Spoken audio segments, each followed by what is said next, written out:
अस्सलाम वालेकुम नाज़रीन, इमरान याकूब खान साहब और ज़फ़र हिलाली साहब के साथ मैं हूं Samina Pasha. Programme viewpoint में आपको खुशामदीद कहती हूं। गर्मी बहुत ज़्यादा हो गई है, ना सिर्फ ये कि मौसम की गर्मी बल्कि सियासी हिद्दत में भी इजाफा हो गया और अब आने वाले दिनों में शायद मज़ीद बढ़ जाएगा। उसकी वजह यह है कि इससे पहले तक हम ये देख रहे थे कि इमरान खान साहब जलसे कर रहे थे, इमरान खान साहब क्राउड को कुछ मोटिवेट करने की, मोबिलाइज करने की कोशिश कर रहे थे और लॉन्ग मार्च का ऐलान भी कर चुके हैं मई के आखिर में। लेकिन अब जवाबी तौर पर PMLN भी मैदान में उतर चुकी है। जैसा कि आपने देखा कि उन्होंने अवामी राब्ता मुहिम का आगाज़ कर दिया है। मरियम नवाज़ होपफुली सारे ये जलसे जो है उसको लीड भी करेंगी, एड्रेस भी करेंगी, इस सारी क़यादत को वो लेके आगे चलेंगी। लेकिन इसका मकसद क्या है? क्या अब ये तय कर लिया गया है कि कप्तान का मुकाबला जलसों के साथ किया जाएगा, काउंटर नैरेटिव प्रोड्यूस किया जाएगा? जलसे हम देख रहे हैं, इमरान खान के भी बड़े क्राउड्स आ रहे हैं, अच्छे जलसे हो रहे हैं। आज PMLN ने भी एक अच्छा जलसा किया है, लेकिन क्या जलसों के मुकाबले में जलसों का ये तरीका ज़्यादा कामयाब है या फिर हुकूमत को तवज्जो अपनी परफॉर्मेंस पर देनी चाहिए और डिलीवर करके जवाब देना चाहिए खान साहब को? ये भी एक बड़ा अहम सवाल है। इसके साथ साथ ये भी बात करेंगे कि कहीं ना कहीं बयानिए का तोड़ निकालने की भी शायद कोशिश की जा रही है और इमरान खान साहब के भी बयानिए में भी मुख्तलिफ बातें आ रही हैं और लोग कह रहे हैं कि शायद इसमें भी कुछ तजाद है। कभी इस्टेब्लिशमेंट से अनबन की बात तो कभी अमरीकी मुदाखलत और साजिश की कहानी। लेकिन दूसरी जानिब क्या वाकई इसमें कोई सच्चाई नहीं है? तो फिर कमीशन बनाने पर क्यों अब मान गई है हुकूमत, जबकि वो खुद कह चुकी है कि साजिश का कहीं कोई जिक्र नहीं मिला? जब आप मान ही नहीं रहे कि कोई साजिश हुई है तो फिर कमीशन बनाने का मकसद क्या है? इसके हवाले से भी गुफ्तगू करेंगे। आगे चलेंगे तो थोड़ी बात करेंगे कि आखिर गवर्नर पंजाब जो है वो किस महाज पर हैं, उनका जो सारा मामला है, जिस तरह से वो खेल रहे हैं, उनकी गेम क्या है, उसके पीछे प्लान क्या है, इसके हवाले से भी गुफ्तगू होगी। और साथ साथ ये भी बात करेंगे कि खान साहब के जो पुराने साथी थे अब उनके दोस्त नहीं रहे, क्या वो भी अब खान साहब के सामने खुलकर मैदान में आएंगे? इस सारी गुफ्तगू का आगाज़ करेंगे। आप सबको मैं खुशामदीद कहती हूँ और पहले मैं जाऊँगी इमरान साहब के पास। इमरान साहब, आप समझते हैं कि एक अच्छी स्ट्रैटेजी है कि काउंटर नैरेटिव बिल्ड किया जाए इमरान खान के अगेंस्ट और उसके लिए मरियम नवाज़ साहिबा को लॉन्च किया गया है जलसों के लिए? ये बेहतर होता कि हुकूमत परफॉर्मेंस के ज़रिए उनको चुप करवाए या फिर जवाबी जलसे करके? क्योंकि हम तो यही सुनते हैं कि जी हुकूमत जलसे नहीं करती। बिस्मिल्लाहिर्रहमानिर्रहीम। समीना, जैसे मैं पहले भी कहता हूँ कि दोनों जमातें जो है ना इस वक्त वो इलेक्शन मोड में जा चुकी हैं। दोनों अगले इलेक्शन की तैयारी कर रहे हैं। मुस्लिम लीग नून ने स्ट्रेटजी ये बनाई है कि मियाँ शहबाज शरीफ बतौर वज़ीर आज़म और उनके साहबजादे हमजा शहबाज बतौर वज़ीर आला पंजाब अपनी परफॉर्मेंस के ज़रिए से हुकूमत को जवाब देंगे और आवाम के सामने अपनी परफॉर्मेंस रखेंगे कि वो किस तरह से डिलीवर कर रहे हैं। जबकि मरियम नवाज़ इमरान खान साहब के बयानिए का जवाब देने के लिए, या यूँ आप कहें कि तरीके इंसाफ ये चाहती है कि उसका बयानिया हर गली मोहल्ले चौक चौराहे में पहुँचे। और मुस्लिम लीग नून ने यह स्ट्रेटजी बनाई है कि मरियम नवाज़ के ज़रिए से उनके उस बयानिए को हर गली मोहल्ले चौक चौराहे में डिफ्यूज़ किया जाए। तो ये इस तरह की उन्होंने जो है ना स्ट्रेटजी बना ली है, जो मैं समझता हूँ कि बड़ी अच्छी स्ट्रेटजी है। जब उनके पास है इस तरह से मौका कि मरियम नवाज़ क्राउड पुलर भी हैं, लोग उनके जलसे में आते भी हैं, तो फिर उन्हें क्यों वो ऐसा ना करें? इसलिए ठीक अच्छी स्ट्रेटजी। लेकिन उनके पास क्या उसके लिए एक सॉलिड स्ट्रॉन्ग किस्म की आर्ग्यूमेंट्स और बेस भी है? क्योंकि आज जो उनकी हम स्पीच देख रहे थे तो उसमें ज़्यादातर उन्होंने निशाना जो था वो फरा गोगी को रखा हुआ था और उसी के बेस, ये आप समझते हैं ये एक स्ट्रॉन्ग पॉइंट है जिसके ऊपर लोग स्ट्रॉन्ग पॉइंट की इमरान खान की कहानी भूल जाएंगे? इमरान खान साहब के पास कोई स्ट्रॉन्ग पॉइंट था आज? वो भी देखिए वही बातें वही, और आज बड़े गुस्से में थे हाँ साहब। आज तकरीर अगर आप देखें बाकायदा गुस्से में से वो जब उन्होंने तकरीर शुरू की और तलावत कुरान पाक से लेके एंड तक वो देखिए आपको इंतहाई गुस्से में आए। बल्कि उन्होंने धमकी अमेज लहजे में कहा कि हम निपट लेंगे, 18 लोगों का कातिल अगर हमें रोकने की कोशिश करेगा या उनके हैंडलर रोकने की कोशिश करेंगे। इस सारे मामले, हाँ जी, अब सुन मुझे इस सारे मामले पे एक इतराज़ ज़रूर है बतौर एक पाकिस्तानी के, बतौर एक साफ़ी के, बतौर एक मुहिब्बे वतन पाकिस्तानी के, कि दोनों खुदारा आप अपनी अपनी लड़ाई लड़ें, इदारों को ना घसीटें। वो लोग इमरान खान साहब एक तरफ से घसीट रहे हैं, मरियम नवाज़ ने आपने देखा दूसरी तरफ से घसीटा। तो ये सिर्फ अपनी सियासत को चार चांद लगाने के लिए, आवाम को गुमराह कर रहे हैं और इस तरह की बातें, इससे हमें प्रेज करना चाहिए। चलिए, ये तो हम देख रहे हैं कि हो रहा था, पहले भी हो रहा था, अभी भी हो रहा है, लेकिन हिलाली साहब का पहले कमेंट लूंगी। हिलाली साहब, मरियम तोड़ निकाल लेंगी इमरान खान साहब की पॉपुलैरिटी का, जो हम देख रहे हैं कि क्राउड्स निकल रहे थे, ये वो अब हमें नजर आएगा कि उनका जो नैरेटिव है वो डिफ्यूज कर देंगी मरियम? समीना, मैं समझता हूं कि इमरान खान जो एक पॉलिटिकल फिनोमेना निकला है वो बेमिसाल है और उसको कोई मैच नहीं कर सकता है। मिसाल के तौर पे आप मुझे एक एग्जांपल दे दें पाकिस्तान के तारीख में कि एक बंदा एक दिन बाद जब वो निकाले गया, जैसे भी निकाले गया, नो कॉन्फिडेंस आप कहें, कू कहें, एक दिन बाद एक मैस पब्लिक मीटिंग होल्ड कर रहा है। ये तो पहले कभी हुआ ही नहीं है पाकिस्तान के तारीख में। So what I am trying to tell you is कि ये एक अनयूजुअल फिनोमेना है। अब मैं समझता हूँ क्यों नवाज शरीफ सोच रहा है, शहबाज शरीफ सोच रहा है कि मुझे वक्त दें और मैं अपने एक्शन से बता सकूं कि मैं अच्छा एडमिनिस्ट्रेटर हूं।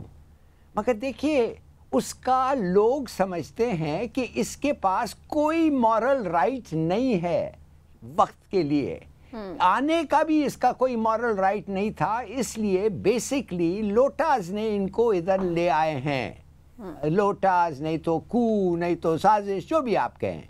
तो मैं ये समझता हूँ कि टाइम जो इसको चाहिए अपने एडमिनिस्ट्रेटिव एबिलिटीज़ को प्रूव करने के लिए, वो इसके पास नहीं है। तो अगर टाइम नहीं है, moral right to stay there नहीं है, और एक फिनोमेना, एक पॉलिटिकल फिनोमेना जो पाकिस्तान में आज तक रहा नहीं है, नेमली इमरान खान, इसके खिलाफ है, तो ये कैसे सक्सीड कर सकता है? मैं नहीं समझता कि ये कामयाब हो सकता है। और इसलिए ये जो शुरू किया था इसका तकरीर आज, जिस पे उन्होंने कहा था इमरान खान ने कि मैं आपको बताना चाहता हूँ कि ये टाइम नहीं है, हम सिर्फ एक चीज़ चाहते हैं, या इलेक्शन का डेट आप दें या हम इस्लामाबाद आके आपसे वो डेट लेंगे। ये जो द स्पीड और जो टाइम, लिमिटेड टाइम, ये जो है, ये does not work in favour of an established party और गुड एडमिनिस्ट्रेटर्स।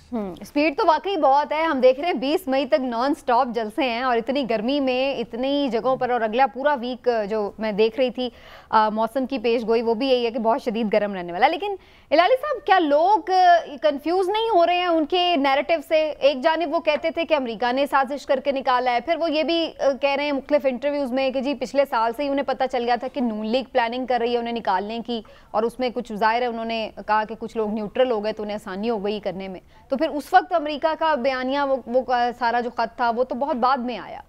तो ये कंफ्यूजन है कोई?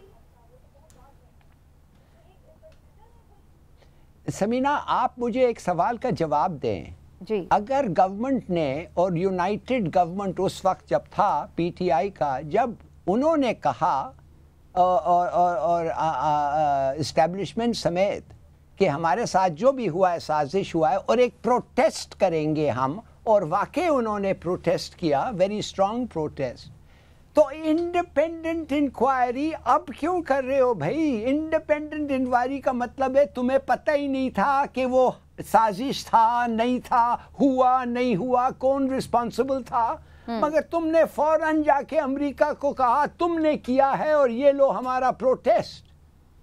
और आज तुम कह रहे हो हम इंडिपेंडेंट इंक्वायरी करेंगे, और आज तुम मरियम नवाज या मरियम औरंगजेब कह रही है कि मैं आपको बताना चाहती हूँ कि हम एक ऐसे आदमी को अपॉइंट करेंगे कि वो आदमी इमरान खान का पूरा केस को ख़त्म कर देगा, रद्द कर देगा। भाई तुम्हें कैसे पता वो क्या कहेगा और क्या नहीं कहेगा? अगर वो इंडिपेंडेंट इंक्वायरी से पहले ही कंट्रोवर्शियल हो जाएगा इस तरह, it makes no sense. Yes, exactly. ठीक, चलिए, ये तो आपका नैरेटिव। लेकिन इमरान साहब, ये तो गवर्नमेंट खुद भी कहती रही है कि जी कोई साजिश नहीं हुई है, और बड़ा उन्होंने बरमला के आज भी जब इन्होंने ये, बल्कि मरियम औरंगजेब साहिबा ने अनाउंसमेंट किया, उसमें भी उन्होंने कहा कि जी वो रद्द कर देगा, जैसे हिलाल साहब बात करें। तो फिर क्यों वो कमीशन बनाने का तरद्दुद ही क्यों कर रहे हैं? क्योंकि मौजूदा अपोजिशन ये मुतालबा करती थी, पीटीआई की तरफ से ये मुतालबा किया गया था कि आप जुडिशियल, लेकिन वो तो जुडिशियल कर रहे हैं। हाँ जी, तो वो भी जुडिशियल बनाएंगे। गुजारिश ये है कि पहले ये मुतालबा करते हैं, फिर जो आप जिक्र कर रही थी ना कन्फ्यूजन का, इनकी हर बात में कन्फ्यूजन है। पहले ये मुतालबा करते हैं, फिर ये कहते हैं नहीं हम इसको मानते ही नहीं। जैसे ये कहते हैं कि ये साजिश हुई, फिर ये कहते हैं अमेरिका ने हमारी हुकूमत गिराई, फिर ये कहते हो खो हमें तो पिछले साल जून में पता था, फिर ये कहते हो हमने अमेरिकी अड्डे देने से मना किया था, हम रूस चले गए थे इसलिए अमेरिका हमारे खिलाफ हुआ। अल्लाह के बंदो पहले सोच तो लो, फैसला तो कर दो कि क्या वजह क्या बनी। कोई एक वजह तो हो जिस पे आप हो जाएं, देखें सारी वजूहात तो नहीं थी अच्छा, कनेक्टेड। और सारी सुन लें। और आखिर में इनके साबिक वजीर इत्तलात और दाखिला वो क्या कहते हैं, वो कहते हो खो हमारी स्टैब्लिशमेंट से लड़ाई हो गई थी इसलिए ये सब कुछ हुआ। तो भाई आप लड़ाई ना करते, आप ये क्या ये शर्त है हमारे यहाँ कि जो वजीर आजम बनेगा वो स्टैब्लिशमेंट से लड़ाई करेगा। और ये तो वो हुकूमत थी जो हमेशा सेम पेज आइडियल रिलेशनशिप का एक वो क्रेडिट लेती थी। मैं समझता हूँ ये जो कन्फ्यूजन है यही पार्टियों को ख़राब करती है। और फिर शेख रशीद साहब हमारे बड़े पसंदीदा सियासतदान हैं। शेख रशीद साहब उन जैसे बहुत सारे लोग होते हैं जो अपनी सियासत में जोश खिताबत में ऐसी बातें कर जाते हैं जिसका अल्टीमेटली पार्टियों को नुकसान होता है।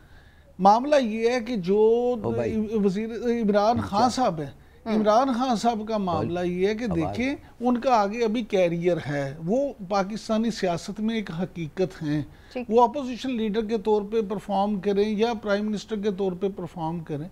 शेख रशीद साहब का क्या है, एक सीट है उनकी पार्टी, वो तो कहते मैं वैसे रिटायर होने वाला था, बस वो मैंने देखा इमरान खान मुश्किल में तो मैं साथ। या वो जो लोग हैं जो इनकी पार्टी में वैसे आ गए या इनके इत्तेहादी बन के आ गए और आज वो कर रहे हैं, वो तो अपनी अपनी बेचारे सर्वाइवर की जंग लड़ रहे हैं। तो कमीशन बनेगा, आप ये बताएं कमीशन बनेगा? कमीशन बनेगा और बनना चाहिए। अच्छा। मैं तो खुद जाती तो चाहे उसको कोई माने या ना माने, नहीं गुजारिश ये है कि यहाँ तो फिर होता ही ये है, कोई मुझे कमीशन बता दें जिसको कभी सब ने माना हो। चलें, क्यों नहीं मान रहे, फरूख हबीब साहब से जानने की कोशिश करते हैं। पाकिस्तान तहरीक इंसाफ के सीनियर रहनुमा हमारे साथ मौजूद हैं। फरूख हबीब साहब, बहुत शुक्रिया आपके वक्त का। कमीशन की चूंकि बात हो रही है तो मैं थोड़ा यहीं से ही बात शुरू कर लेती हूँ और फिर आगे चल के और भी जो सियासी सूरत हाल उस पर बात करेंगे। क्यों आप पहले खुद ही आप मांग रहे थे कि कमीशन बनाया जाए, अब वो जब बनाने के लिए तैयार हो रहे हैं तो आप लोग क्यों रद्द कर रहे हैं उसे? पहले तो बुनियादी तौर के ऊपर यह है कि आप ये नहीं हो सकता कि कातिल भी खुद, शाहिद भी खुद और मुनसिफ भी खुद। बुनियादी तौर के ऊपर मामला ये है कि जब ये खत आया तो इन्होंने कहा ये खत दफ्तर खारजा में बनाया गया, बल्कि आज भी मरियम सफदर ने जो भी तकरीर की है उन्होंने कहा ये खत है ही नहीं। हालांकि उन्हें ये नहीं पता कि वो अपने चचा को भी झूठा करार दे रही है, जिनकी सरबराही में दूसरी नेशनल सिक्योरिटी कमेटी की मीटिंग होती है जिसमें एम्बेसडर भी आते हैं। वो खत भी सही साबित होता है, वो मीटिंग भी ऑफिशियल साबित होती है और उस खत में इमरान खान के खिलाफ अदम एतमाद की कामयाबी के साथ पाकिस्तान को ताल्लुकात को जोड़ा गया और धमकी दी गई कि अगर ये खत के अंदर धमकी मौजूद है कि अगर ये अदम एतमाद कामयाब नहीं होती तो पाकिस्तान को जो है वो बड़े संगीन नताइज का सामना करना पड़ेगा। अब मामला ये है कि हमने इनको याद होगा कि इस्लामी की कौमी असम्बली की मीटिंग कॉल की थी, उसमें इन्होंने बाइकआउट किया, ये नहीं आए। असद कैसर साहब ने काबीना के फैसले के बाद जब उन्हें खत मौसूल हुआ तो उन्होंने मुस्ताफी होने से पहले खत को लहरा के दिखाया कौमी असम्बली में और कहा कि ऑपोजिशन लीडर ये खत देख सकते हैं मेरे पास आकर। इन्होंने देखने से इनकार कर दिया। उसके बाद ये हमेशा स्टेट ऑफ डिनाइल के अंदर रहे। उसके बाद इन्होंने पहली तकरीर में कहा कि हम कौमी असम्बली की कौमी सलामती का इजलास बुलाएंगे, उसमें तमाम इदारों को बुलाएंगे, वो भी इन्होंने नहीं किया। खत को झूठा कहते रहे। अब जब इन्हें पता है कि तमाम तर अवाम जो है वो के बयानियों को झूठे खत का जो ये कहते थे खत झूठा है वो मानने को है। लोग कन्विंस्ड हैं कि बाहर से साजिश हुई है रजीम चेंज के हवाले से। अब तो ये कहते हैं जो बेनिफिशरीज हैं वो कहते हैं कि जी हम कमीशन बनाएंगे, आप तो बेनिफिशरी हैं। तो हमारा बनवाना है कि आला अदलिया के तहत एक आजाद कमीशन बने और उस कमीशन की जो समाअत है, जो हेयरिंग है, वो ओपन हेयरिंग होनी चाहिए ताकि पूरी कौम जान सके, हकाइक जान सके, लोगों से फैक्ट्स जो हैं वो किसी सूरत भी जो है वो छुपाए ना जा सकें। ऐसा कमीशन जो सिर्फ आय वॉश होगा, ऐसा कमीशन जिस कमीशन से ये क्लीन चिट लेना चाहते हैं, जिस तरह ये खत को जाली कहते रहे, जिस तरह कहते रहे फॉरेन ऑफिस में खत बनाया गया, क्योंकि ये तो खुद उस साजिश के बेनिफिशियरी हैं। सुप्रीम कोर्ट ये पे तो खुद एतबार है आपको फरूख हबीब है। साहब? क्योंकि हम तो ये भी देख रहे हैं आजकल गिले शिकवे तो वैसे अदलिया से भी थोड़े बहुत हैं खान साहब के, अक्सर 12 बजे वाली बात बड़ी रिपीट करे जलसों में, तो शिकवे तो अदलिया से भी हैं, उसके अंडर बना हुआ कमीशन कबूल है आपके लिए चाहे कुछ भी रिजल्ट दे? देखें अल्टीमेटली पाकिस्तान की आला किया तो है वो एक हमारा अपना जो है वो एक इख्तलाफ अपनी जगह के ऊपर मौजूद है, वो तो मौजूद रहेगा क्योंकि ये एक अनयूजुअल गैर मामूली सूरत हाल थी। इस दौरान जो है वो पहले इस तरीके से पाकिस्तान के अंदर अदालतें रात को 12 बजे नहीं लगी, आम आदमी के लिए नहीं लगी, लोगों के लिए बहुत बहुत अहम केसेस में ऐसा मामला नहीं हुआ। जब लगी तो उसके ऊपर हमारा एक इख्तलाफ है, उसके ऊपर वो इख्तलाफ फैसले के साथ आप इख्तलाफ कर सकते हैं। वो इख्तलाफ हमने मोदमाना अंदाज से जो है वो अपनी अदलिया के साथ किया है। लेकिन दूसरी जानिब हमने उन्हीं चीफ जस्टिस के पास उस खत को भी भेजा है कि ये खत आपके पास मौजूद है जिसकी बुनियाद पे डिप्टी स्पीकर ने रोक दी। आप इसके ऊपर तहकीकात करवा लें। फारूक साहब, आपका मुतालबा बड़ा जायज़ है कि जुडिशल कमीशन बनना चाहिए। सिर्फ ये बता दें कि अगर जुडिशल कमीशन भी इसमें आपके जो इतराज़ात है उसको रद्द कर दे और वो कह दे कि इसमें कोई साजिश या मुदाखलत नहीं हुई, तो क्या फिर आप उस फैसले को तस्लीम कर लेंगे? नहीं, देखें इसमें बुनियादी सवालात मौजूद हैं, बहुत सारे जवाबात आने हैं उस जुडिशल कमीशन के तहत। अब मफरूजों की बुनियाद पे तो नहीं हो सकता कि वो कमीशन रद्द कर दे और मैं अभी आपको कोई ऐसी बात कर दूं जो बात उस हालात के मुताबिक ना हो। बुनियादी तौर के ऊपर जब ये इस खत के अंदर धमकी मौजूद है और जिस खत में कहा गया कि इमरान खान का रशिया जाने का फैसला अकेले का था, जबकि इमरान खान के साथ तमाम इदारे ऑन बोर्ड थे रशिया जाने के लिए, तो इमरान खान अपनी जात। ठीक, फारूक साहब आप मौजूद हैं हमारे साथ? लाइन ड्रॉप हो गई है और जनाब फरूख हबीब साहब अपना मौक़िफ़ दे रहे थे। अच्छी चीज़ है कि अगर ट्रस्ट कर रहे हैं अदलिया को और उसी ट्रस्ट के दौरान ही वो ये कहते हैं कि हम बेशक इख्तलाफ हो सकता है लेकिन हम ट्रस्ट करते हैं, लेकिन अगेन देखना ये कि अगर कमीशन बनता है तो उस पर वो करते ही नहीं। आपकी इस पर कुछ राय है? हाँ जी, लेकिन उन्होंने ये बात जब मैंने उनसे ये पूछा है कि आप इसको तस्लीम कर देंगे तो इस पर उन्होंने हाँ नहीं की। उस पर उनके फिर इतराज़ात है, यानी कि क्वेश्चंस को एड्रेस करेंगे तो फिर वो कह रहे हैं जो मर्जी हो जाए रिजल्ट एंड फिर वही काम है। जी लाली साहब, आप लाली साहब इस पे कुछ कमेंट करना चाहें? जी लाली साहब। देखिए, मैं दो चीज़ें जल्दी से मुझे बता दें कि एक तो कौन कहा कि ये फैसला जो रूस का जाने का था वो अकेला इमरान खान ने किया? किसने कहा? मैं आपको बताता हूँ। ये आपको पता है जब रूस का फैसला हुआ था उस वक्त एक सेमिनार चल रहा था और उस सेमिनार में अनयूजुअली हमारे फ़ौज के सरबराह उस सेमिनार में पेश हुए और फिर उन्होंने पाकिस्तान की फ़ॉरेन पॉलिसी के बारे में ज़िक्र किया जो वज़ीर आज़म का जो फ़ॉरेन पॉलिसी का तकरीर था एक दिन पहले उससे ख़ासा फ़र्क था और वो हमें एक इंडिकेट किया कि भाई लगता ऐसा है कि ये इत्तेफाक इधर नहीं हुआ। अब सबसे बड़ी बात ये है कि अमेरिकन भी कह रहे हैं कि ये फ़ैसला सिर्फ इमरान खान ने किया, इसलिए हम इमरान खान को वी होल्ड हिम रिस्पॉन्सिबल। और साथ साथ हम लोगों को पता चलता है अवाम को कि भाई ये फैसला जॉइंट फैसला था, ये फैसला नेशनल सिक्योरिटी का वो जो भी है वो उन्होंने किया था जिसमें सब लोग बैठे हुए थे। तो देखिए बाद में DGISPR ने इस बात की तस्दीक भी की है एक प्रेस कॉन्फ्रेंस में कि ये एक ऑन बोर्ड थे सब, इस पे मुश्तरका फैसला था। DGISPR ने बाद में कहा। हाँ, वो कह रहे हैं, मगर जिस तरीके से उनके चीफ ने बात किया था उसी सेमिनार पे जो सब लोगों ने कमेंट किया है, ये कोई खुफिया बात नहीं है, उससे तो महसूस ये होता है कि गवर्नमेंट का एक राय था और एस्टैब्लिशमेंट का दूसरा राय था। वो वाजे नहीं होता है, वो एक्चुअल प्रूफ हो गया। तो what I am saying is कि ये कमीशन जो है जब बनेगा और ऐसे चीज़ें को एक्सप्लोर करेगा, माफ़ करिए मैं समझता हूँ वो लोग जिनसे जो भी इंडिपेंडेंट हेड है उनसे वो जवाब चाहेगा, वो सब गवर्नमेंट के इदारे होंगे। और ज्यादातर वो कहेंगे जो अपना इदारा कहना चाहता है, जो अपना इरादा सोचता है। वो ये तो नहीं कहेंगे कि मैं अभी जो टेस्टिमनी दे रहा हूं मैं अपने इरादे के खिलाफ।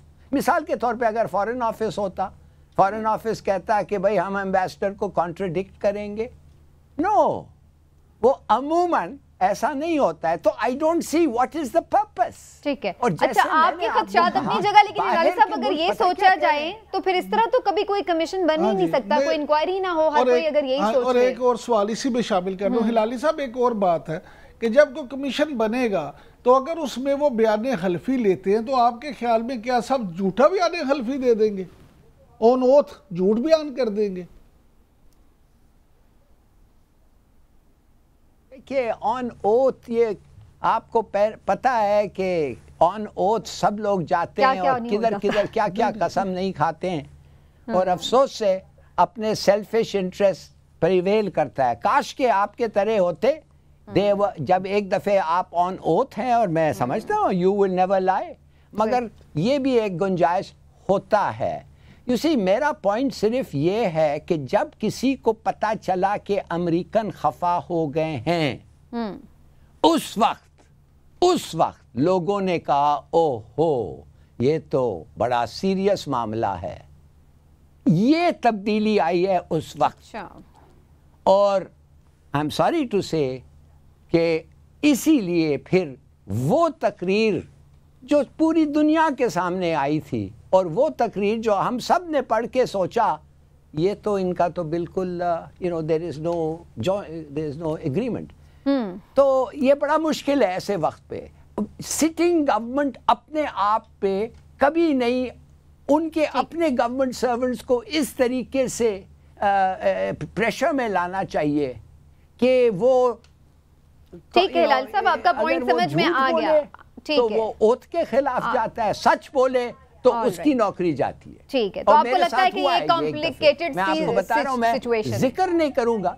ठीक है, ऑल राइट, चलिए एक ब्रेक ले लेती हूँ मैं। इलाही साहब और इमरान साहब ब्रेक से वापस आएंगे तो कुछ मजीद भी बात करेंगे कि लॉन्ग मार्च के हवाले से क्या प्रेडिक्शन है आप लोगों की, कैसे आप लोग देख रहे हैं लॉन्ग मार्च होगा। शेख रशीद साहब को ये लॉन्ग मार्च क्यों खूनी नज़र आ रहा है, और क्या उससे पहले ही हम ये एक्सपेक्ट कर सकते हैं कि कोई सेटलमेंट हो जाए और मामलात सही हो जाए। इसके साथ साथ और भी जो पॉलिटिकल सिनेरियो है अलीम खान और तरीन ग्रुप के हवाले से, उस पर भी बात करेंगे ब्रेक के बाद। हमारे साथ ही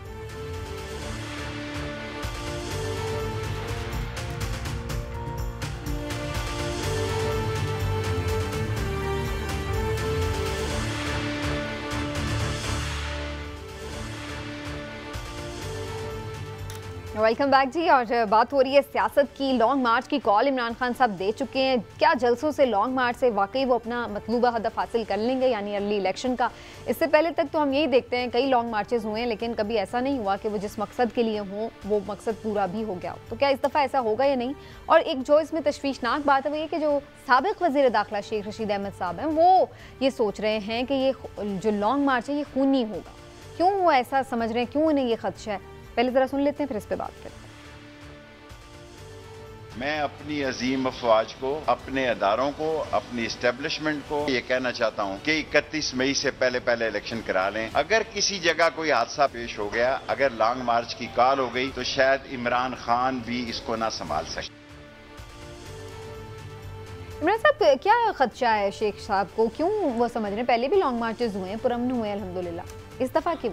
देखिए, इस वक्त जो हम हमेशा बात करते हैं कि पोलराइजेशन जितनी ज़्यादा होगी, और जिस तरह से मैं समझता हूँ खुद इसके ज़िम्मेदार इमरान खान साहब हैं, उसकी वजह यह है कि वो जिस तरह से जो ज़बान इस्तेमाल करते हैं और जिस तरह से अपने वोटर्स को, सपोर्टर्स को मोटिवेट करने की कोशिश करते हैं, उससे हालात मज़ीद ख़राब होंगे। और जब हालात इस नहज पे पहुँच जाते हैं, फिर देखें वाकई जब क्राउड बिफर जाता है फिर उसको कोई भी काबू नहीं कर सकता, आप मैसेज को रोक नहीं सकते। अब जब आप इस स्टेज पे ले आएंगे, जैसे आज भी वो फरमा रहे थे कि जी आप तुम जहाँ जाओगे तुम्हारे साथ ये होगा, आप कहते हैं कि जी मदीना मुनव्वरा में मैंने करवाया, इनको हर जगह पे इसी तरह से चोर और डाकू और इस तरह के ताने सुनने पड़े।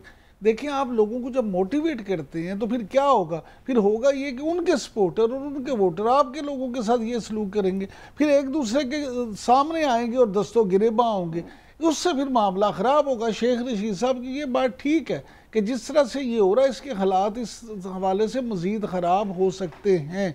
और मैं समझता हूँ कि शायद पीटीआई खुद भी जानबूझ के ये मैस क्रिएट करना चाहती है कि इस तरह के हालात हो जाए कि लोगों को समझ ही ना आए कि ठीक क्या और गलत क्या, और जिससे सूरत हाल ये पैदा हो की सिचुएशन बिगड़े और लोग ये फैसला करने पे मजबूर फिर एस्टेब्लिशमेंट ये फैसला करने पे मजबूर हो कि अर्ली इलेक्शन हो। लेकिन मुझे बज़ाहिर ऐसा महसूस नहीं होता कि अर्ली इलेक्शन हो, क्योंकि ये जिस तरह से सारा मामला हुआ है और जिस तरह से अगर ये इतने ही अर्ली इलेक्शन होना होते तो फिर इतना सारा ये जो है ना वो क्यों रचाया अगर इतना ही उन्हें रखना होता इक़्तिदार में तो फिर निकालते ही क्यों। लेकिन हिलाली साहब आपका क्या ख्याल है, लॉन्ग मार्च का जो सारा सीन है ये हो जाएगा टाइमली अपने उस पर शुरू, जिस तरह से मोटिवेट कर रहे हैं खान साहब, और क्या इससे क्या वाकई अर्ली इलेक्शन हो जाएंगे मुल्क में? पहले तो कभी नहीं हमने देखा।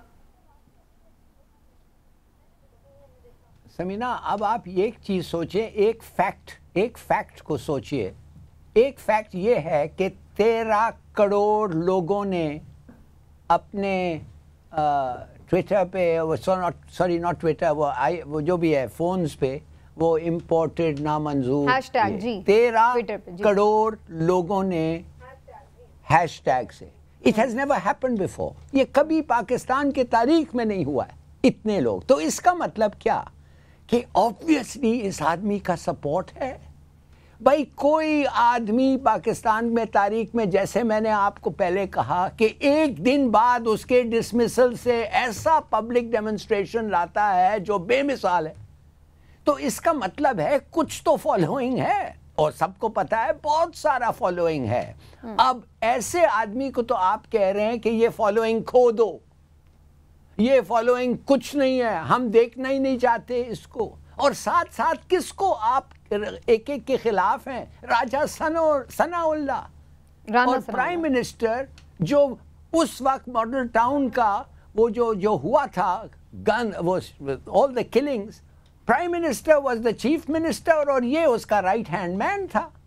अब आप समझते हैं इस किस्म की कत्ल और गारत जब हुई थी इन दोनों के साथ, जब ये दोनों थे एज चीफ्स, आप समझते हैं इधर रिस्क नहीं है? फिर रिस्क है। तो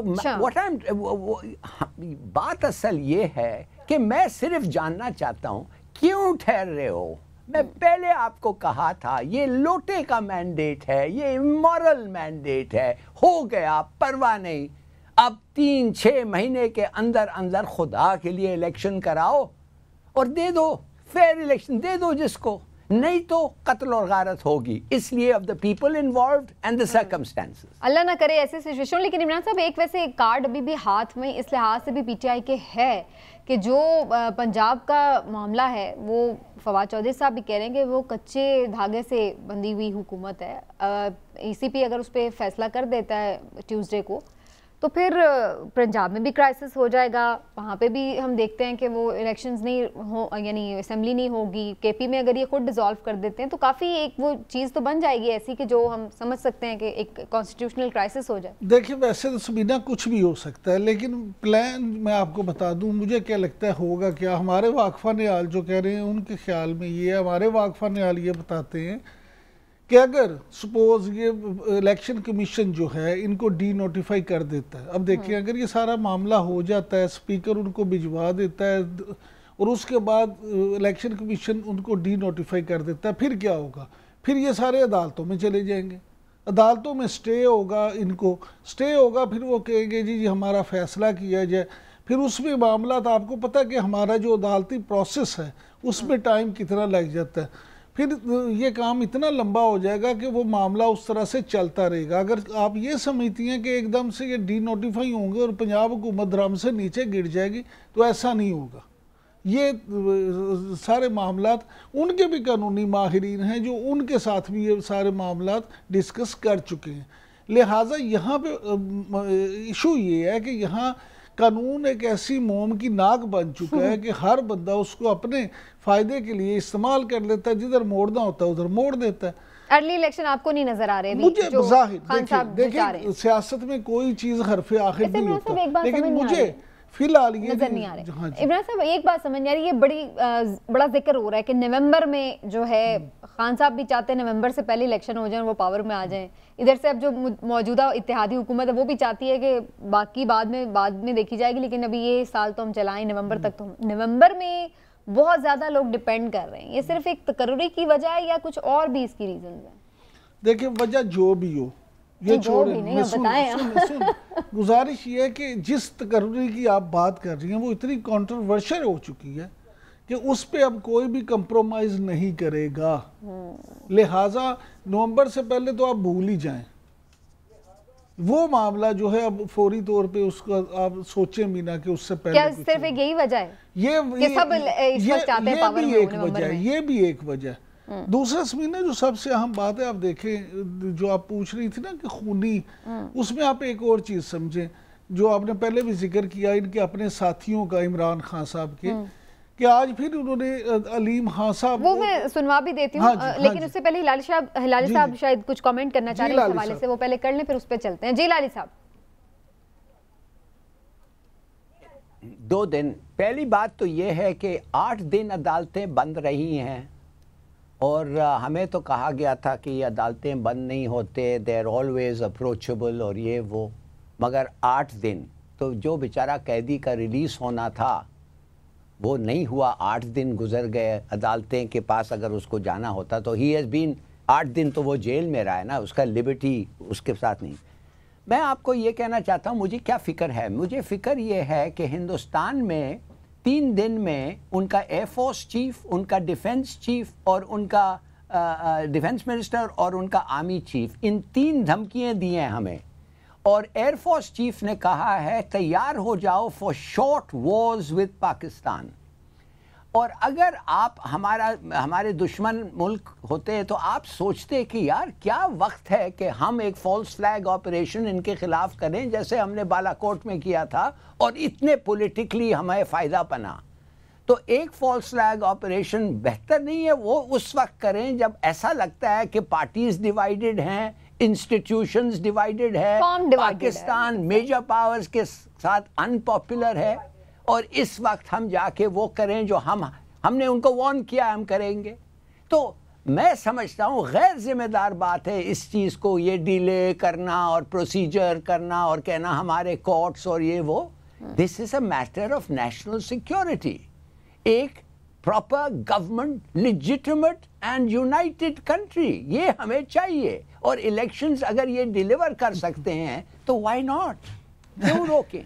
हिलाली साहब प्रॉपर गवर्नमेंट तो है, अब अगर आपको वो पसंद नहीं है तो इसका मतलब ये थोड़ा कि वो प्रॉपर गवर्नमेंट नहीं है। एक जमहूरी तरीके से तहरीक अदम इत्माद के जरिए से वो लोग आए हैं पंजाब में।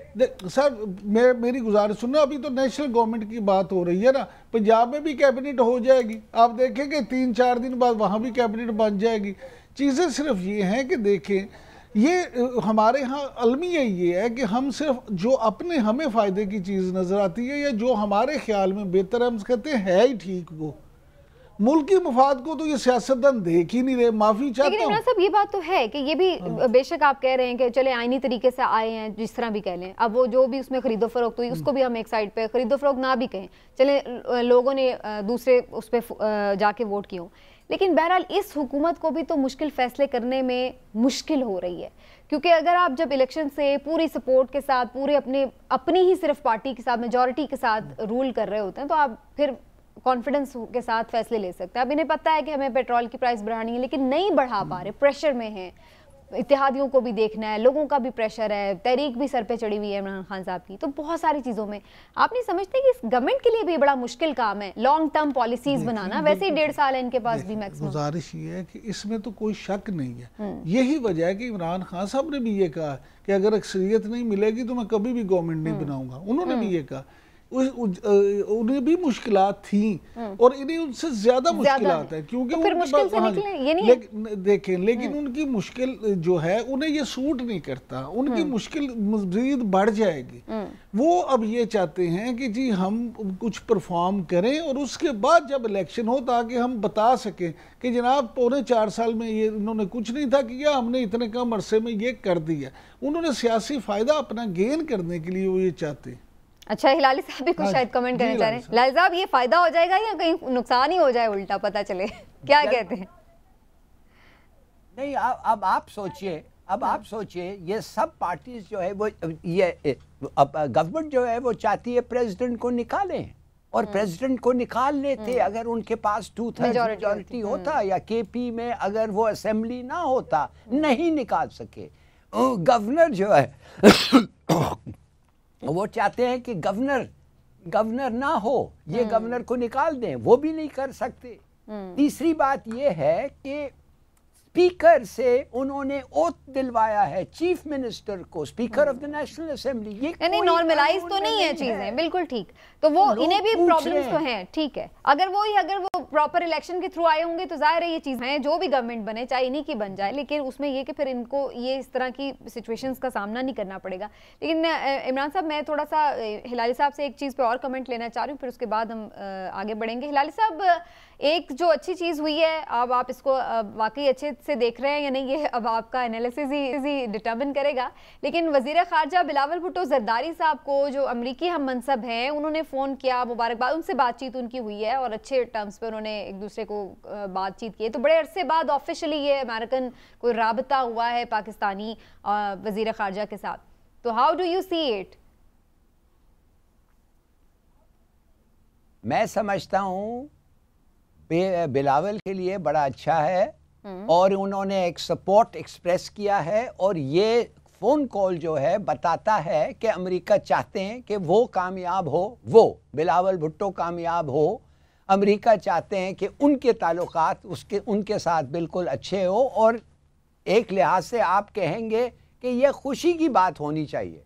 मगर दूसरे लिहाज से वो जो लोग कहते हैं कि ये सब कंप्लीट गुलाम बने हुए हैं अमेरिका का, जब उनको पता चलता है कि ब्लिंकन और बाइडन जो रिकग्नाइज ही नहीं किया इमरान खान को, एक कर्टेसी जो उनको एक्सप्रेस करना था वो नहीं किया उस वक्त, अब कर रहे हैं, तो इसलिए बताने के लिए कि ये हमारे बंदे हैं। और पाकिस्तान में जब आप अमेरिकन के बंदे बन जाते हैं तो फिर then I am afraid you are not very popular.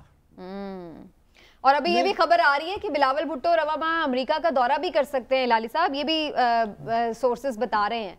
तो ये इस चीज का फायदा होगा। एक दौरा कर चुका है समीना, एक दौरा वो कर चुका है अमेरिका का। हाँ जी, वो तो पहले किया था ना, फॉरेन मिनिस्टर। आपको याद होगा नहीं सर, पे उसके पिक्चर्स आते थे, वो कर चुका है, मुझसे लिख लें, वो कर चुका है।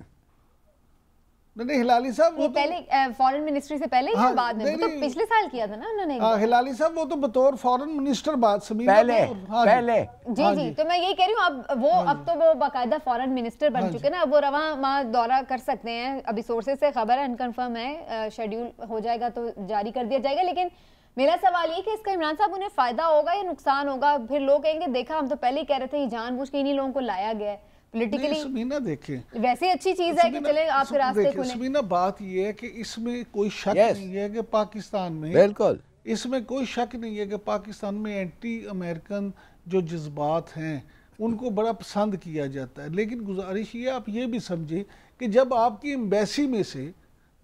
एम्बेसी में दफ्तर बना के एक अमेरिकी सदर के खिलाफ कैंपेन चलाई जाए तो वो आप बंद कैसे करेंगे?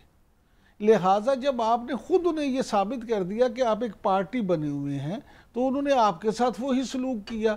अब जब बिलावल भुट्टो जरदारी जो हैं, देखिए आप अमेरिकी सदारती इलेक्शन की बात कर रहे हैं। अमेरिकी सदारती इलेक्शन की बात कर रहा हूँ। अब जो बाइडेन जो हैं उनके पीपल्स पार्टी के साथ अच्छे ताल्लुकात हैं, उनके जरदारी साहब के साथ अच्छे ताल्लुकात थे। अब अगर बिलावल भुट्टो जरदारी वज़ीर ख़ारजा बने हैं तो मैं तो समझता हूँ ये मुल्क के लिए भी अच्छी बात है कि जो सर्द मेरी थी अगर वो दूर होती है तो बिल्कुल होने चाहिए। बाकी चीज़ ये है कि जहाँ तक बात है कि जी इमरान खान साहब के वोटर और सपोर्टर, जो उनका बयानिया ये है कि अमरीकी साजिश थी तो वो तो ना बिलावल भुट्टो के वोटर थे ना अब होंगे, लिहाजा मैं समझता हूँ कि बिलावल के लिए ये विन विन सिचुएशन ही है। ठीक, चलिए ये देखना है। ये वैसे आपने जो पॉइंट आउट किया कि पार्टीज के साथ रिलेशन दूसरे मुल्कों में, जैसे डोनाल्ड ट्रंप के साथ इमरान खान साहब से अच्छे रहे, जबकि जो बाइडेन इंतजामिया के साथ हमने देखा है कि पीपल्स पार्टी और प्रीमियल एंड के दौर में अच्छे रहे हैं। हाँ जी। और बहरहाल ये देखते हैं आगे चल के किसमें, अब इसका मतलब ये तो नहीं हम एक्सपेक्ट कर सकते। वैसे ये अजीब सी बात है कहने में कि जी अगर उनकी वहाँ पे वो गवर्नमेंट हो तो फिर यहाँ पे जो पीपल्स पार्टी की गवर्नमेंट हो तो वो ज़्यादा बेहतर चल सके। एनीवेज जी, थोड़ी इंटरनल पॉलिटिक्स की तरफ वापस आते हैं, और जो हम बात कर रहे थे कि इमरान खान साहब के जो पुराने दोस्त हैं वो दोस्त नहीं रहे, और उनके साथ जब क्लिश हुई है, खान साहब ने भी थोड़ा बताया है कि उनको क्या मसले मसाइल रहे और उनके ऊपर इल्ज़ामात भी कुछ लगाए हैं और जवाब भी उन्हें सुनने को मिल रहा है। अलीम खान साहब ने तो जवाब भी दिया, सुनने में आ रहा है कि जहांगीर तरीन साहब भी कुछ दिनों में लब खोलेंगे। पहले सुन लेते हैं जी अलीम खान साहब को। उनका और मकसद था वो पावर में आने का, वो भी समझते थे कि पावर में आके पावर की प्रिविलेजेस उन्होंने इस्तेमाल करनी थी। अगर आप मेरे बारे में बोलना शुरू करेंगे और मुझ पे इल्जाम लगाएंगे तो चुप मैं भी नहीं रहने वाला। और फिर मैं आपसे चाहता हूं कि आप आए किसी चैनल पे बैठें, साथ मुझे भी बिठाएं, साथ जहांगीर तरीन को भी बिठाएं, और फिर लोगों के सामने सच बोलते हैं हम तीनों। तो ये जनाब अब गड़े मुर्दे काफ़ी उखड़ने शुरू हो गए। इमरान साहब, तो ये क्या कहानी है जो इमरान खान साहब की एलिगेशंस हैं कि जी ज़मीनों का कोई मामला था रेगुलराइज करने के हवाले से, इसमें कुछ सदाकत है? देखिए, अलीम खान साहब का ये मुतालबा बड़ा जायज़ है कि आप आ जाएं, जहांगीर खान तरीन को भी बिठा लें और ख़ुद भी बैठें तो बात दूध का दूध और पानी का पानी कर लेते हैं। अगर वाकई इमरान खान साहब तो खुद इनकी कस्में खाते थे। इमरान खान साहब टीवी इंटरव्यूज़ में नहीं कहते थे, इनकी मिसालें नहीं देते थे कि बड़े नीट एंड क्लीन है, इनका कोई अब इशू नहीं है। आज एकदम से उनमें फिर उन्हें कीड़े नज़र आने शुरू हो गए। देखिए, उसने कहा है, अलीम खान साहब ने ये कहा कि जनाब 300 कनाल नहीं, मेरे पास तो 3000 कनाल है और मैंने वो सारी जिम्मेदारों से ली है, मैंने कोई एक्वायर नहीं वहाँ से कराई। अगर उन्होंने एक्वायर कराई है तो आप लाएं सबूत और दिखा दें, क्योंकि एक्वायर जो होती है वो तो सरकारी ज़राए से होती है ना, तो उसके तो कागजात भी होते हैं, हर चीज़ होती है। तो आप बता दें कि नहीं, ये देखें जी कि हमारे अलीम खान साहब झूठ बोल रहे हैं, इन्होंने एक्वायर की है। दूसरी बात ये कि जहांगीर तरीन साहब जब आपको अपने जहाज़ में बिठा के घुमाते थे, जब लोगों को आपके पास लेके आते थे, पाकिस्तान में आप पाकिस्तानी सियासत को नहीं समझते। उस वक्त आप बिल्कुल नन्हे मुन्ने काके थे कि आपको नहीं पता था कि जो लोग आप पे अरबों रुपए खर्च कर रहे हैं उनका अपना भी कोई मफाद होगा, वो अपने भी सियासी फ़ायदे लेंगे या माली फ़ायदे लेंगे। आपने ऐसे लोगों को करीब ही क्यों आने दिया जिन पे आप उस वक्त तकिया करते थे? आज जब वो आपसे अलग हो गए तो आपको उनमें, लेकिन वो कहते हैं कि जो रिफ्ट था वो शुगर स्कैंडल के बाद आया, जब उस पे कार्रवाई शुरू हुई। अगर उससे पहले नहीं था कोई स्कैंडल तो अलग बात है, अगर है तो फिर उसके बाद आया। देखिए, ये बात नहीं है, बात ये है कि वो तो कहते हैं कि वो आए ही हमारे साथ फायदे के लिए थे, तो आए तो वो बहुत पहले से हुए थे। ठीक है। इमरान साहब की बात सुन के हिलाली साहब आप क्या कहेंगे कि अब उनके ऊपर इल्ज़ाम लगाना क्या अच्छी बात है जब वो आपके साथ नहीं है? अगर आप सच्चे थे तो फिर आप उस वक्त पावर में भी थे, उनके खिलाफ कार्रवाई करते। देखिए, क्या कहा है इमरान खान जो इतना ऑब्जेक्शनेबल है। उसने ये कहा कि जब वो आया पावर में और कुछ चीज़ें करने लगा तो मुझे महसूस ऐसा हो रहा था कि अगर मैं ये चीज़ें उनको करने दूं और अगर मैं ऑब्जेक्ट ना करूं, हालांकि ये मेरा बड़ा, जैसे तरीन के बारे में कहते हैं, ज़बरदस्त आदमी था and he funded the party और ये वो, अगर मैं इनको नहीं रोकता तो शायद पार्टी के लिए बुरा ज़रूर होता और फ्यूचर के लिए क्या बताता कि मेरे में और दूसरों में कोई फ़र्क नहीं है। मेरे भी जो लोग आते हैं वो इसीलिए आते हैं फ़ायदा उठाने के लिए नहीं। और मैं समझता हूँ अलीम खान का इस वक्त, अलीम खान का रिस्पॉन्सिबिलिटी ये है, देखिए कितना बड़ा वो होता अगर वो कहता इमरान खान से जितना पॉपुलर लीडर इस मुल्क में शायद क़ायद आज़म के बाद आया ही नहीं है, और मैं नहीं समझता जो भी मेरे रिजर्वेशंस हैं उनके बिहेवियर पे बारे में और उनके अल्फाज के बारे में, मैं पब्लिकली नहीं कहना चाहता कुछ चीज़। Let the past be the past. अगर वो कह के हट जाते, लेकिन इतनी कहाँ ज्यादा हमारे यहाँ तो हम उनकी भी कदर करते। सही ये तो, क्या? लेकिन मॉरल वैल्यू हमें नजर आती कहाँ है? इमरान साहब, मैं थोड़ा इस पॉइंट को थोड़ा आगे लेके चलूंगी जो हिलाल साहब बात कर रहे हैं। मॉरल वैल्यूज फिर वही बात आ जाती है ना कि हमारे उसमें नजर ही नहीं आती। इस तरह तो वो भी कह देंगे भी आपने उस वक्त नहीं समीना, ये मॉरल वैल्यू की बात नहीं है। लाली साहब जो फरमा रहे थे अपनी जगह, लेकिन उनका मतलब ये था कि अगर आपको एक थप्पड़ कोई मारे तो आप दूसरा गाल आगे कर दें। देखें अलीम खान साहब जो हैं, आपने वो अगर आप उन पर गाली उन इल्ज़ाम लगाते रहे, उनको करप्ट साबित करते रहे और वो कहे कि नहीं इमरान खान बहुत बड़ा लीडर है, मैं उसके बारे में कुछ नहीं कहूँगा, ऐसे होता नहीं। हाँ देखें नहीं, अमलन हमें, मुझे हिलाली साहब को, आपको अगर कोई बंदा इल्ज़ाम लगाए तो हम कहेंगे तुम इल्ज़ाम लगाते रहो जी, हमें फ़र्क नहीं पड़ता, हम आपको कुछ नहीं कहेंगे क्योंकि आप बड़ी मुकद्दस गाय हैं, आपके बारे में बात नहीं की जा सकती, आप हमें जो मर्जी कहते हैं। जब आप किसी पे कोई इल्ज़ाम आयद करते हैं तो इस बात की तवक्को भी होनी चाहिए कि आपसे अगला आप पे इससे ज़्यादा इल्ज़ाम लगाएगा। अब ये अलग बात है कि वो सिर्फ इल्ज़ाम बड़ा इल्ज़ाम है या उसमें कुछ सच सदाकत भी है, लेकिन इसका फैसला मेरे ख्याल से मनाजरों के बजाय अदालतों को करना चाहिए। लेकिन यही मसला है कि हर चीज़ का फैसला जाके अदालत में होता है और फिर वो भी कॉन्ट्रोवर्शियली हो जाता है हमारे यहाँ। एनीवेज थोड़ा सा वक्त रह गया, लेकिन मैं एक दो चीज़ें फ़ौरन टच करना चाहूँगी। इमरान साहब, ये नवाज शरीफ साहब की क्या खबर है, वो कब वापस आ रहे हैं? नवाज शरीफ साहब अभी वापस सेट ना हो फॉर नॉट नाउ। आप नोट कर लें, अभी नवाज शरीफ साहब वापस नहीं आ रहे। अच्छा, हाँ जी, ये वैसी फजूल ऐसी बातें हैं जो लोग कर रहे हैं। नवाज शरीफ साहब अभी वापस नहीं आ रहे। कब तक आएंगे? देखिए इलेक्शन से पहले आएंगे, जब इलेक्शन होंगे इलेक्शन से पहले मियां नवाज शरीफ आएंगे, अभी नहीं आते। हिलाली साहब, आपका क्या पॉइंट ऑफ व्यू है? अभी इस गवर्नमेंट की मैंने एक दो खबरें देखी हैं ऐसी, पासपोर्ट तो उन्हें जारी कर दिया गया है, ये भी बात हो रही है कि उनके लिए शायद कुछ रिलैक्सेशन कर दी जाए, सज़ा वगैरह की सस्पेंड कर दी जाए। तो आप समझते हैं कि ये ले आएंगे नवाज शरीफ साहब को अब वापस? अगर वो आ जाए और उनके सेंटेंस सस्पेंड हो जाए तो इसका मतलब है कि ये हमारे अदालतें की क्रेडिबिलिटी तो ज़ीरो हो जाती है ना। इसलिए कि उसका भाई है प्राइम मिनिस्टर, वो वापस आ गया, इसलिए जेल नहीं गया, इसलिए कोर्ट्स ने उसको रिहा कर दिया। वैसे ही हमारा रेप्यूटेशन अच्छा नहीं है तो और भी ख़राब हो जाएगा। He should stay away. I mean उनको बिल्कुल नहीं आना चाहिए।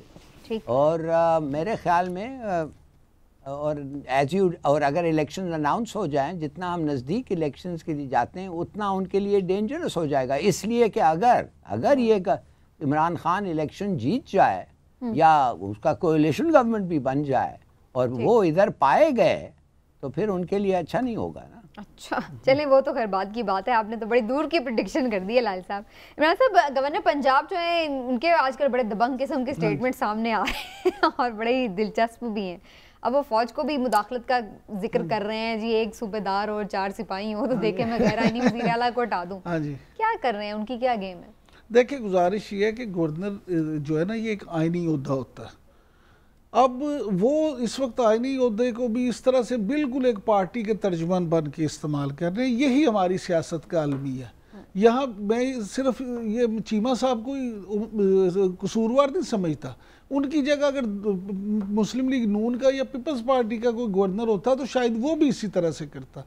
मामला ये है कि यहाँ पे उसूलों पे तो बात की नहीं जाती, ना इस तरह की कोई सियासत करना तो बात ही उसूल की नहीं, गलत। अच्छा, आपकी पार्टी ने के अच्छा जी ये क्या उसूल है? आपके प्राइम मिनिस्टर के हुक्म पे आपके साबिक गवर्नर ने उसका बुज़दार साहब का इस्तीफा मंजूर किया। अब आप कहते हैं वो अमल ही गलत था, तो फिर या प्राइम मिनिस्टर उस वक्त के जिम्मेदार थे या फिर उस वक्त के गवर्नर। सबसे पहले तो उनका मुआवजा करें। लेकिन अब क्योंकि पार्टी लाइन उस वक्त और थी, अब हो रहा है, इसलिए आप कहते हैं जी गलत है। यही तो मामला है जो मैं आपसे पहले अर्ज कर रहा था कि हमने कानून को बिल्कुल मोम की नाक बना लिया कि अपनी मर्जी के लिए उसको मोड़ तोड़ के अपनी तरफ कर देते हैं। ये वैसे बात ठीक है, फौज को मुदाखलत के लिए कहना या ये चीज़ बिल्कुल गलत है। और फिर आप ये देखें कि सूबे के आईनी सरबराह की ये बात करना किसी तौर भी जायज नहीं। लाल साहब, आपको कुछ कमेंट करने हैं गवर्नर पंजाब के लिए? कोई आपने उन्हें खराज तहसीन पेश करना है या फिर नहीं, मेरे ख्याल में कि वो असूलों पे खड़ा हुआ है। वो कहता है कि मेरे रेजिग्नेशन उस फॉर्म में नहीं आया जो मुझे आना था और मुझे वो नहीं और उस फॉर्म में जिसके पास आना था उसके पास नहीं आया, लिहाजा मैं नहीं करता। और प्रेसिडेंट के साथ वो कंसल्ट करता है, तो प्रेसिडेंट और वो जो करते हैं वो दोनों समझते हैं कि लीगली और मॉरली दे आर जस्टिफाइड। वैसे मुझे तो ये लग रहा है कि वो सिर्फ टाइम गेन कर रहे हैं कि किसी तरह 63A का फैसला है वो आ जाए इलेक्शन कमीशन का, और उसके बाद देखेंगे कि आगे की क्या मूव है। आज के प्रोग्राम से नाज़रीन इतना ही, इंशाल्लाह फिर आपसे मुलाकात होगी। अल्लाह हाफ़िज़।